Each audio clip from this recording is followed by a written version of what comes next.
All right, I'm coming at you now with one of those talking head videos. You know what that means? Minimize it. You don't want to inconvenience your monitor with having to render this beautiful face. So today we're going to talk about a topic that on my live stream on Monday, I had my wife and my oldest child on stream with me. And the conversation kind of turned into what precautions and steps I take to keep my kids safe while being on the internet, especially since we live in the era where all the kids want to be online constantly interacting with content creators or aspiring to be content creators themselves. I'm going to talk to the parents today about what steps you can take to keep the kids in your life safe, or at least as safe as you can be. Kioxia is proud to celebrate their 35th anniversary of the company's invention of NAND Flash, a technology that has changed how we work and play. The XT6 Enterprise Data Center NVMe SSDs feature Kioxia's developed controller, firmware in its own 3D flash memory by CS Flash, and feature a new set of form factors for future server and data center support with easy hot swappability. To see the complete spec sheet of all of Kioxia's developed drives and to celebrate the 35th anniversary, follow the link in the description below. So it's kind of interesting because my oldest kid is 13 now. When they were 2, we would hand them an iPad, and it would have like a solitaire, some like Fisher Price games, stuff like that on there. But it really started to become something that we had to be mindful of. As they got older, the internet was something that they started being attracted to. You know, YouTube, YouTube Kids, other, like now, fast forward to 2022, you got your TikTok, you got your Instagram, your Snapchat, obviously YouTube, Twitch. And the thing is, you want to keep your kids as safe as possible, but you also don't want to put them in a bubble. So obviously this conversation is going to have a lot of opinions in it, which you may or may not agree with. So this is where you also need to exercise your best judgment as a parent on what is and isn't appropriate for your kids. This conversation alone, there's people that's gonna go, I don't care, even at 13, your kids should not be on YouTube, your kids should not be on Twitch, your kids should not be online, period. And you know what? That would actually be the safest route to go, but I also, as a parent, firmly believe there has to be a balance of liberties as well as securities in place so that they don't feel like they're being placed in a bubble, so that the moment they're out of your sight, they're not doing everything they can to get on all the websites and stuff through their maybe friends' devices or computers that you don't allow them to, which then means you have no control or visibility into the situation whatsoever. So that's my belief on that already, is you've got to allow them some. You have to offer them some, I don't know what the right word would be here.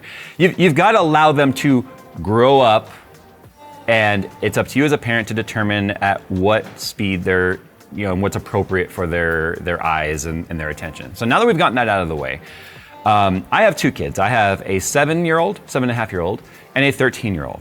And first and foremost, I can tell you right now, the 7-year-old and the 13-year-old have different sets of rules. And the rules change as the kids get older. For instance, now that my 7.5-year-old can read, it's a lot more important that we really pay attention to what it is they're online doing and seeing and reading, because of the fact that before, words didn't mean anything. It was like reading Arabic in Star Wars. It's just like, those are symbols, but I don't know what they mean. But now that they can understand, we'll start with the whole 7.5-year-old before we get to the 13-year-old, because I think things are a lot more complicated up at that range. First and foremost, what games are your kids wanting to play? Well, at that age, you can understand there's Roblox, which is scary in itself because it's both a controlled and an uncontrolled environment. There's Minecraft, and then there's a few Steam games that they play from my library, but they're completely safe and absolutely have no repercussion whatsoever, like Power Wash Simulator. I mean, seeing my 7-year-old go nuts trying to clean a car and getting mad that she can't find the last little bit of dirt is kind of funny to me. But obviously there's no danger up there because there's no interaction, there's no online aspect to it. Roblox though, let's talk about that for a second. Roblox is a title that is an open community. There are curated, safe servers that your kids can join. There are also community-driven servers, just like Minecraft, where some third-party, private party controls that environment. And they set the rules, and it's up to them to moderate that the rules are maintained, that there isn't grieving going on up there, that there isn't harassment and all that. And you're really requiring and relying on a third party to handle and make sure that they're not getting themselves in trouble. The problem with something like Roblox and the curated side of things is the fact that because Roblox doesn't spend a lot of effort creating curated servers, because it takes manpower, money, effort, and energy that they don't want to spend, they just let it be 99% community based. So your kid will get pretty bored pretty fast with something like Roblox and the curation. Fortunately, the way we have both of my kids' accounts set up is I have a parent account at which their accounts are under my umbrella. So I have a PIN code, a passcode that allows me to change when they're allowed to be online, how long they're allowed to be online, are they allowed to chat, are they allowed to even have friends, like are they allowed to even friend somebody, do I approve their friends, I control the friends list, the servers that they can join, and all of that. So for my 7-year-old, it's extremely locked down. Not allowed to add friends to their friend list unless I personally do it through my account. And the people that are on their friends list are actually family members. My youngest likes to play with their cousins. And so they get online, and what they do to talk and interact is they'll get on like the iPad or the phone, and they'll FaceTime with each other while they're playing. Not use any sort of in-game communication whatsoever. No in-game chat, no in-game voice, no in-game text, none of that. DMs are locked down. And so is any sort of communication. In fact, that's a global toggle that you can turn off for the account that basically says no communication whatsoever allowed on this account. And the nice thing about it being set up as a child's account under the parent is the fact that they can't access the control panel or change anything. I do it through my account. So the other thing too is wanting to control the amount of screen time and such. Microsoft does have parental controls. And so my daughter does have a Microsoft account for a kid that is controlled as a parent. So as a parent, I can control the password to get into the desktop. I can control the amount of time that they're allowed to be online. I can even monitor what hours they're on, what were they doing, and how long were they doing it for. Now, Microsoft doesn't have the most robust parental tools, but it's not as powerful as, say, something like screen time on an iOS device, which they do have enabled on their device. The nice thing is I at least get a weekly report from Microsoft, so I can see what the trends are. Are my kids trending upward on the amount of screen time? And when that happens, we tend to roll it back and say, you need to go outside some more, and we'll cut down on the screen time so that it automatically will lock the device or whatever if they've reached a certain threshold. But when it comes to Roblox, it's absolutely important to lock that down. Now, Minecraft, not quite as... There's not really so much of a parental thing involved. Now that it's owned by Microsoft, it falls under the same Microsoft parental controls once they no longer had like Bedrock and Java and Microsoft Windows Edition Minecraft separated. Now that they're all one merged account, all the Mojang accounts merged with Microsoft accounts, now you actually have some control over that, which is a lot better than it used to be. But the same thing, there are lots of free worlds out there. There are lots of servers that you just as parents need to be involved in finding out more about the servers that your kids are joining. The biggest issue obviously is text and chat. You have no idea what conversations are taking place up there. But I'm also of the rule that, you know what, it's important to be involved in your kids and having discussions, even the uncomfortable ones, because I guarantee the discussions you're not having with your kids' friends are having with your kids. So it's important to be involved, as awkward as it is. The same thing can be said for online chat. And people are much more daring to say things they would probably never say in person online, both insulting-wise or inquisitive-wise. And these are things that you need to obviously have discussions with on your kids. And the reason why we're even having that, which is more of a parent discussion than tech discussion, is the fact that with Minecraft, you can't really lock down communication as strongly as you can with, like, say, Roblox or other accounts. Let's talk about the devices. I can't really speak to Android because I don't use Android. I haven't used Android in years. I have no idea what the latest parental features are. I can tell you on iOS, which is still seems to be one of the more predominant devices out there, is screen time. Screen time is important to set up. And it's important to also set up family members in your main account. So for instance, when it comes to our family dynamic and how it's set up, my wife and I are set up as like the main account holders. So I don't control my wife's screen time, although sometimes I wish I could, but I'm gonna stop before I get myself in trouble. My kids basically get the controls of what they're allowed to do on their device from my account. So going to screen time, you basically set communication limits. Who can they communicate with? Who can they add to their contacts? Can they add contacts? Can they delete contacts? That's important too. You don't want them being able to delete stuff from the phone, because one of the things that we also do is a random audit. And I know right there, some people are gonna be like, that's invasion of privacy. But you know what? 13-year-olds don't have the luxury or the liberty of privacy.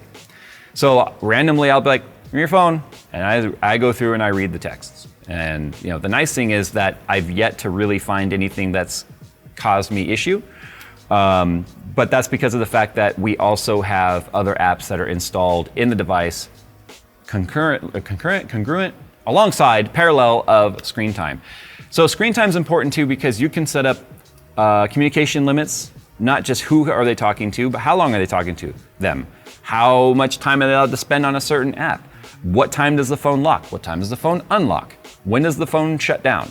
So for instance, on the how much time are they allowed to spend on an app, we basically have the phone locking down at a certain hour. However, they can still communicate with us, my wife and I, whether the phone's locked or not. And that's a safety thing too. Let's say the friend's spending the night at a friend's house, or is, I don't know what, there's been situations where like my daughter has been out with my mom, their grandma at a movie or something, and it's past 10 or whatever, and they need to communicate with me for some reason. If you have it set so they can't communicate with anyone, while they're gone, they wouldn't be able to communicate with us at all. So it's important to make sure that you have the appropriate contacts set up that have 24-hour access to be able to talk to. Obviously 911 is one of them, my wife and I are the other two.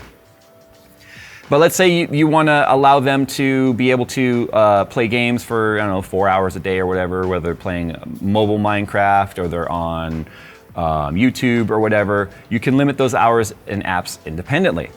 One of the things that I don't necessarily lock down on my older kid's phone is something like iBooks or calculator, stuff like that, because I think if the app is educational and the app is not just mind-numbing and brain mushifying, then they should be allowed to go on that maybe a little bit longer. But the nice thing about this is because as long as you use the same account on all their devices, any changes you make apply to all the devices. So it's one of those things where like I'm not like an Apple fanboy or whatever. I've always just used iDevices because of their simplicity. They do have pretty decent parental controls built in. Let's talk about social media. That's the other one, especially if you have a teenager. Social media is scary for obvious reasons. If you just look at any comment section in YouTube, Twitter, Instagram, whatever, it is full of douchebags. And do you want your kid being exposed to douchebags? I mean, my daughter is already exposed to me. That's enough, right? I'm kind of a D-bag myself. But my suggestion regarding setting up social media for your kids is one, set up a burner email. And what I mean by burner email is not one that you're just gonna use and burn, but it's one that you as the parent have access to.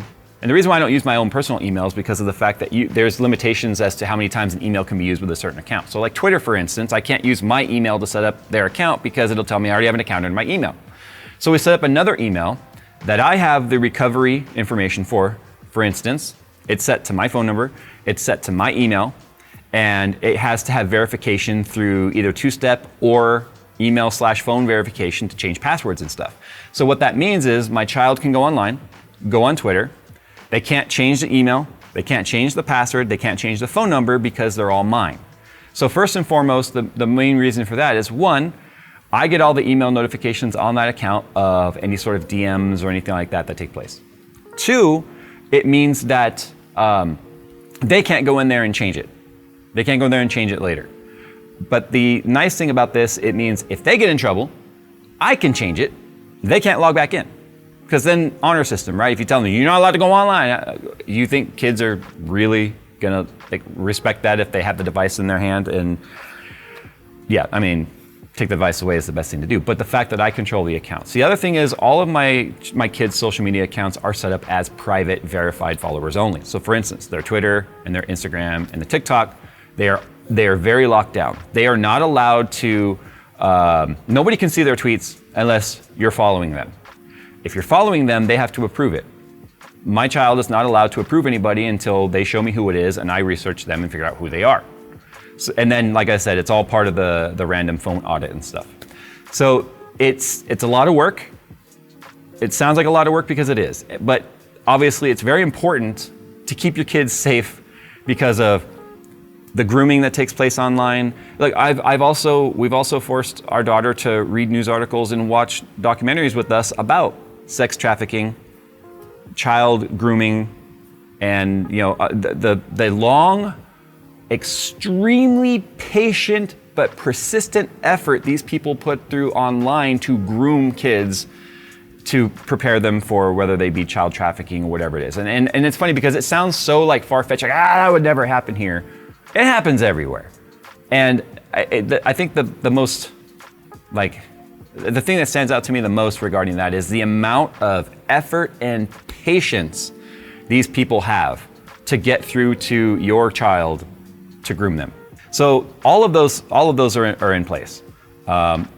Also too, my child is not allowed to put out a public tweet or an Instagram or anything like that without showing me the draft. They make a draft, I read it, and most of the time it's, hey, fix your punctuation or fix your spelling. Yeah, me to say that of all people. But it's usually like, yeah, you might want to fix your typos. But what I'm looking for here is not just what, and I think my situation is a little different for most in this instance because of the fact that I'm an online personality myself and I go through a lot of effort to try and really kind of protect my family and my privacy as much as I can. It's, are they giving away any information that's a little bit too personal that maybe they don't realize is personal? 13-year-olds are not going to necessarily realize that taking a photo of your dog sitting in front of the window literally has the street sign visible in the window because they're looking at the dog. So stuff like that. Are they showing their face? I don't want my kids showing their face. Although they've been on my channel, they've been on my stream, I at least control those environments and my moderators are very active. Are they maybe saying something that could be taken the wrong way? Are they going to start drama in some way? So these are the kind of things I'm thinking about. Mostly it's, are you protecting your own privacy? Are you giving away too much information? And are you being nice, right? That's the way I look at it. But I think ultimately the thing that tech parents really need to know and understand is the fact that we live in the technological era. I mean, they call it the communications era, right? The communications age, right? Yeah, the Stone Age, Ice Age, all that stuff, communications age. And the problem with communication is the speed at which things travel. The problem is it's everywhere. You can't escape it. And I also don't think you can put your kids in a bubble and completely keep them away from it. And I can tell you right now, if you're watching this video going, yeah, I think this, but my spouse thinks that, my wife and I go through that constantly. Absolutely, like, all the time. My wife wants to put our kids in a steel bubble.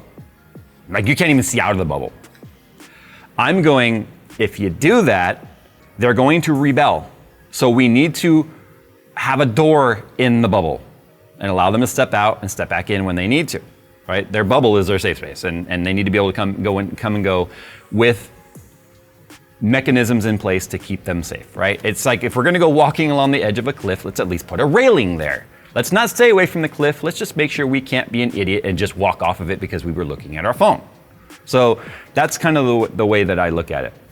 But I think the important thing too is if you're having a disagreement with a co-guardian on a child, it's important to talk about it and be realistic on the expectations. One of the things that my wife and I did discuss though, and my oldest child had to agree to, was to be online and have access to these social medias and YouTube and a YouTube account and all of that, is that they had to sign a code of conduct contract. And what that contract states, and no, this is not a legally binding contract of like, okay, you're 18 years old, you're in a legal binding contract. No, it is a contract between them and us with all of the rules and expectations explicitly spelled out. The reason for that is there's no recourse or complaint or grievance of theirs if they break a rule and we take it away. If they signed it and they read it, they know the expectations. There's no argument whatsoever if you break a rule.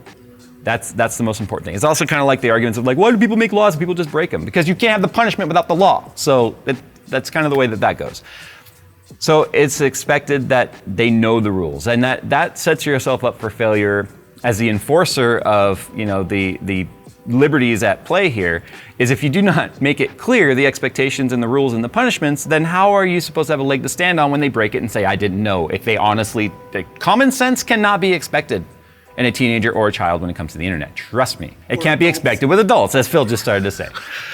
So spell the rules out. And there's actually a lot of these safe, you know, code of conduct expectation contracts online that you can actually download and modify if you want, but then you have them checked and then sign, and they're on my phone. They're digitally signed and we have it. That way it's like, hey, you broke section B, line 2, article 1. So you're losing your phone for 2 weeks or whatever it is, right? Streaming, that's the other one. I'm sure plenty of you have kids that want to stream. Streaming is something that we have not allowed my child to do yet because we are not entirely sure the best way to go about it. But I can tell you that my child really wants to stream, not for the sake of like wanting to be Twitch famous or anything like that. I told my kid, I said, I could tell you right now, the worst thing I could possibly do is have you start a stream and then I tell all my audience, hey, if you've got kids, send them over here and get you a bunch of followers overnight because you will panic. You will absolutely panic. It's like a form of public speaking and like paralyzing stage fright if you've never done it before. So I want my child to grow organically and naturally. But at the same time, my child has to, and this is what we're in the process of now, they have to tell me what is their stream about, what's their schedule gonna be, what are their rules. They have to set rules for their own chat. Who are your moderators, right? What are the punishments and disciplines gonna be if people break the rules? And how are you gonna react if somebody comes in maybe with a hate raid or someone comes in with very derogatory and terrible remarks? Because unfortunately in the streamer community, especially among females at any age, you're not safe from the D-bags that are gonna come in and say the most awful things to you. They say them to me. Of course they're gonna say it to somebody like a 13-year-old child because they don't feel that there's any repercussions for saying stupid stuff online. So how are you gonna handle that? How are you gonna mentally handle the stress of trying to be a content creator? And how are you also gonna handle it if you put all this effort into a stream and nobody comes? Because that's the way you start, with no viewers. So these are all the discussions that are taking place now, but just like the other social medias, I can tell you that when the day comes and I allow my child to stream, I will own the account. I will own the account in the same ways that I just said, that they cannot change the passwords and I can go in and log in at any time and just peep and see what is going on. So that's basically it. I know this is kind of a longer discussion, but we talked about this some on my stream on Monday. And a lot of you overwhelmingly said, yes, please do this video because I'm going through this very thing and I don't know where to start and how to deal with my kids wanting to be online. Fortunately, I have a lot of firsthand experience of understanding how the internet works, the social medias, the things at play, the things people say, and the tools necessary to try and keep yourself as protected and private as possible. So anyway, if you guys have some good ideas on, for parents like myself even, how to keep your kids safe online, other than don't let them on, because that's like saying the best way to practice safe sex is abstinence. And you know what, let's be honest. I've had sex at least twice. That's obvious. I have 2 kids. Math, Where right? are you going with this? You can't tell them they just can't go online. That's not a realistic thing. Follow the bouncing ball, Phil. All right, it's time to go. Thanks for watching, guys. And as always, we'll see you in the next one.